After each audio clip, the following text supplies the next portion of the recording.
어제도 말씀을 드렸지만 요아스 왕은 하나님 앞에 참 선한 왕이었습니다. 왜냐하면 그동안 그 악녀에 있던 이 아달랴 여왕에 의해서 우상숭배로 남유다가 피폐했을 때에 종교 개혁을 단행한 왕이기 때문이죠. 그런데 문제는 그의 섭정이었던 대제사장 여호야다가 살아있는 동안에만 그랬습니다. 즉 요아스의 통치가 선한 통치냐 아니면 악한 통치냐라고 나누는 그 분기점이 어느 때이냐, 대제사장 여호야다가 죽게 되었을 때라는 겁니다.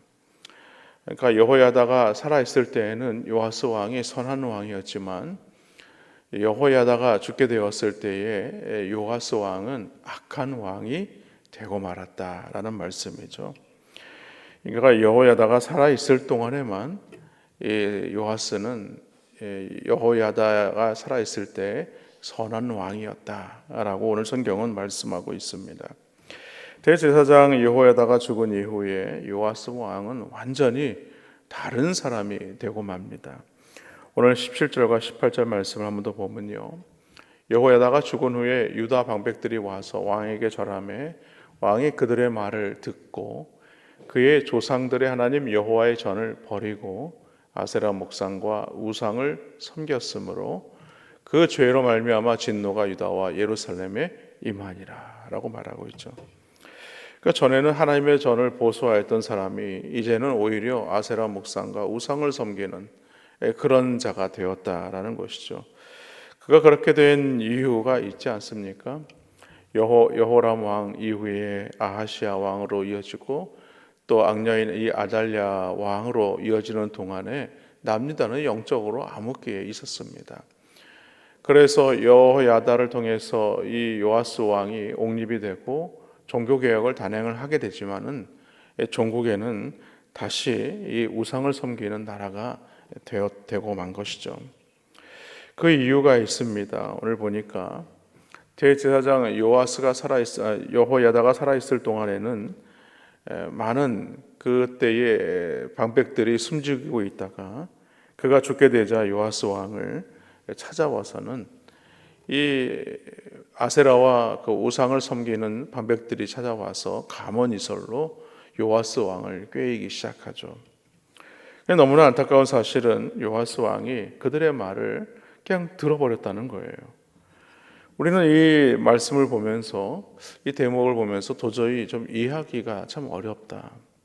아니 그렇게 신실했던 왕이 왜 이렇게 갑자기 180도로 확 변화버린 것일까? 그것은 대제사장의 여호야다의 이 죽음과 무관하지 않다는 사실을 우리는 알 수 있습니다. 요아스 왕은 지금까지 대제사장 여호야다의 말에 전적으로 따르고 그의 정책에 순종하는 사람이었습니다. 왜냐하면 그가 이 아달랴로부터 목숨을 부지할 수 있었기 때문이죠.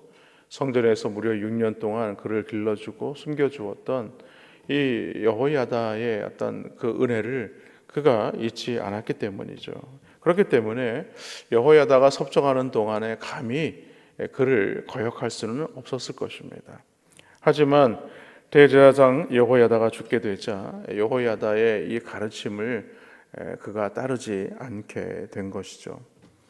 근데 앞에서 잠깐 말씀을 드렸지만 아세라와 이 바알 우상을 섬겼던 방백들이 있었다고 했습니다. 그들이 오늘 요아스 왕을 여호야다가 죽게 되자 찾아와서 감언이설로 이야기했다고 말씀을 드렸는데, 그 감언이설이 무엇이냐면 바로 이 권력을 기반으로 한 세력들이라는 것입니다.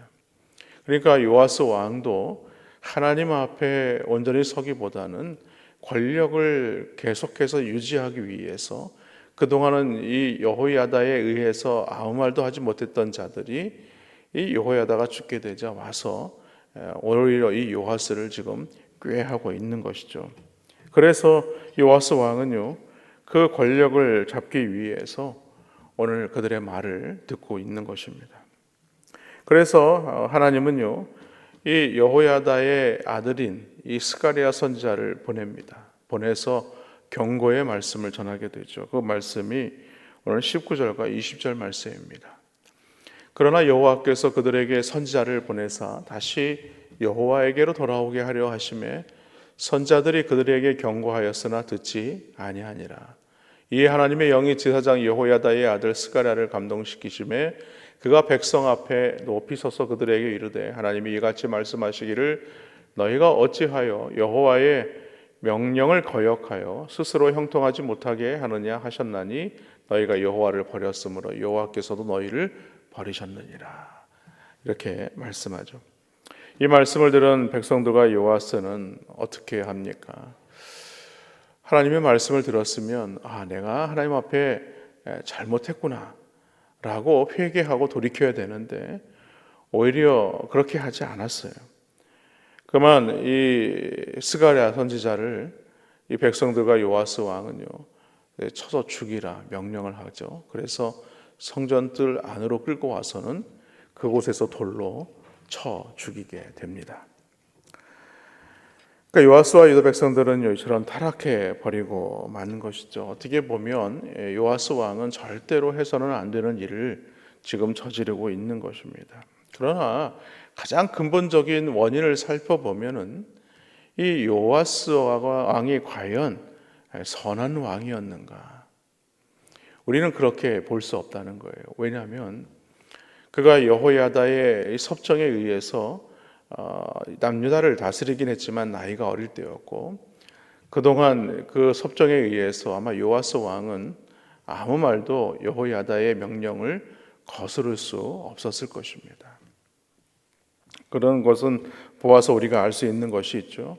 그것은 요아스가 중심으로 하나님을 온전히 섬기는 자가 아니었다라는 것을 오늘 성경은 말하고 있는 것이죠. 오늘 우리도 마찬가지입니다. 부모가 신앙생활을 잘한다고 해서 예수님을 잘 믿는다고 해서 자녀가 예수님을 잘 믿을 것이라고 이렇게 생각해서는 안 된다는 거죠. 어려서부터 부모의 손에 의해서 교회에 잘 출석을 했다 할지라도 일평생 하나님 안에 거한다는 보장은 없다는 말씀입니다. 그러므로 우리는요 자녀들을 하나님의 말씀으로 잘 지도해야 됩니다. 그들이 어릴 때 하나님의 말씀으로 잘 준비되지 않으면 그들이 자라나서 나중에는 하나님을 종국에는 떠나게 되기 때문에 그렇습니다. 오늘 22절 말씀에 보니까 오늘 이렇게 요아스 왕에게 오늘 죽임을 당하는 스가랴가 이렇게 기도를 합니다. 요아스 왕이 이와 같이 스가랴의 아버지 여호야다가 베푼 은혜를 기억하지 아니하고 그의 아들을 죽이니 그가 죽을 때에 이르되 여호와는 감찰하시고 신원하여 주옵소서. 그러니까 자신의 이 죽음에 대해서 하나님 앞에 잊지 말고 기억해달라라고 말씀하고 있는 것이죠. 그 기도대로 하나님의 심판이 임하게 됩니다. 오늘 23절 말씀 보십시오. 1주년 말에 아람 군대가 요아스를 치려고 올라와서 유다와 예루살렘에 이르러 백성 중에서 모든 방백들을 다 죽이고 노략한 물건을 다메섹 왕에게 보내니라 이렇게 얘기하죠. 여기 보면 이 아람 군대가 어디에 위치해 있느냐? 그러니까 지금 위에 북이스라엘이 있고 그 아래에 남유다가 있습니다. 우리나라처럼 북한과 남한이 있지 않습니까? 근데 아람의 군대는 어디냐면 이 북이스라엘 위쪽에 있는 나라입니다. 그렇기 때문에 이 북이스라엘 위쪽에 있는 이 아람 군대가 남유다에 내려오려게 하면 북이스라엘을 바로 거쳐서 오던가 해야 되죠. 그런데 지금 이 아람의 군대는요 군대가 많지 않았습니다. 그렇기 때문에 굳이 북이스라엘과 싸워야 할 이유가 없었던 것이죠. 그래서 돌아서 오게 됩니다. 그래서 북이스라엘을 돌아서 남유다로 내려오게 되는데 남유다의 군대가 훨씬 많았어요. 그러나 전국에는 이 전쟁에서 남유다의 이 군대가 아람 군대에 패하게 되죠. 그리고 이 남유다의 요아스 왕이 부상을 당하게 됩니다. 그리고 그가 목숨을 부지할 수 있었던 것은 그가 가지고 있었던 이 남유다의 모든 왕궁의 보물들을 바로 다 내어 주었기 때문입니다.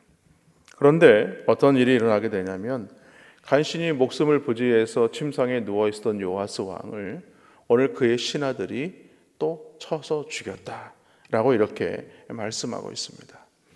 그런데 오늘 참 아이러니한 것은 오늘 말씀에 보면 이 복수를 주도한 사람이 사밧과 여호사밧이다 이렇게 얘기하죠.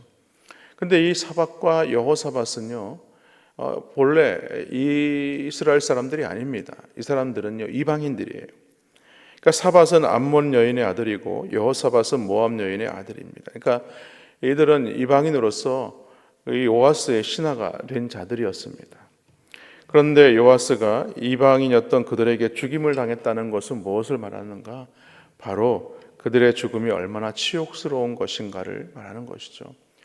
이전에 사울 왕이 그러지 않았습니까?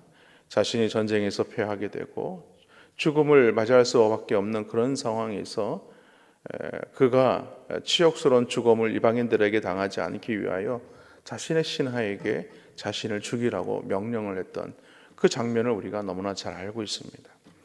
그런데 그뿐만이 아니었어요. 요아스가 죽은 이후에 그를 장사할 때에 왕들의 묘실에 장사하지 않았다라고 말하고 있습니다. 이것 또한 그가 죽은 후에도 수치를 당했음을 오늘 성경은 기록하고 있는 것입니다. 그 요아스의 삶을 보면 한마디로 얘기하면 자업자득이다 이렇게 말씀드릴 수밖에 없죠. 오늘 스가랴가 선포한 말씀처럼 요아스가 하나님을 버렸기 때문에 하나님도 그를 버리게 된 것입니다. 사무엘상 2장 30절에 보면 하나님은요 당신을 존중하는 자들에 대해서 존중하고 또 하나님을 멸시하는 자들에 대해서는 하나님도 멸시하신다라고 분명히 말씀하십니다.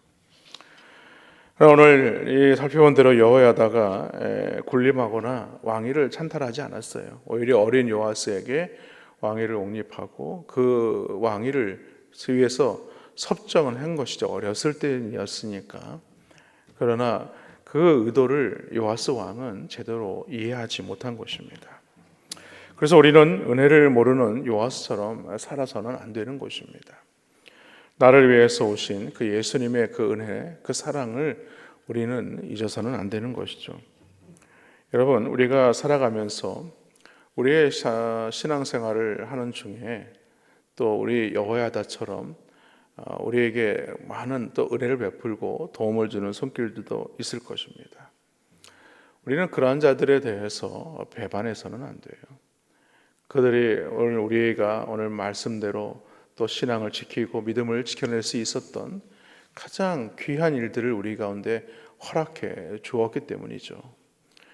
우리가 신앙생활 하면 있어서 내 스스로 내가 혼자 믿음을 지키고 잘하고 올 수 있었던 것은 아니라는 거예요. 우리가 믿음이 이처럼 잘하고 신앙생활을 할 수 있었던 것은 그처럼 우리에게 도움을 준 사람들이 있었기 때문이라는 것입니다. 만일 여호와스 왕이 대제사장 여호야다의 가르침에 순종하고 그 말씀대로 잘 따라서 그 왕위를 감당했다면 아마 남유다는 더 부강한 나라가 되었을 것입니다. 그러나 요아스 마음에도 그 여호야다의 섭정에 마음의 불편함이 있었던 것이죠. 그래서 그는 자신의 힘으로 할 수 없다고 생각이 들어서 그들 이 바알과 아세라 목상을 섬기는 이 방백들의 그 권력에 기반하여 기대게 된 것입니다. 바라기는 오늘 이 말씀을 우리가 생각해 보면서 신앙생활을 하며 믿음의 삶을 이어갈 때에 하나님을 존중히 여기고 또 하나님께 또 존중히 여김을 받는 우리 모든 더자람 교회 성도님들 되시기를 주님의 이름으로 간절히 축원합니다.